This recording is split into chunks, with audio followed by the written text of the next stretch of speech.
Taga Batangas ka? Magpapaampon ka? Chay! He! Ano? Ay, gusto mo magpaampon?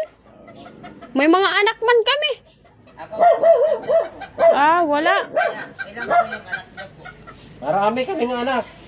Marami kaming pinapakain din eh. Huwag ka nang dumagdag. Baka wala kayong Pati, wala man. Ito na. pwede mo Ha?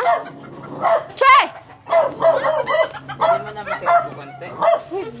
Ay, hindi pwede. Baka kagating ka ng aso dito. So lang po ako. Ampunin niya po ako. Wala kami. Di kami nag-ano, ampon. Baka wala kang panganay kuya. Wala man. Taga saan ka? Batangas po. Ba't napunta ka dito? Gala-gala lang po sa ako. Hmm. May pampampun po ako. Ano, magpapaampon ka?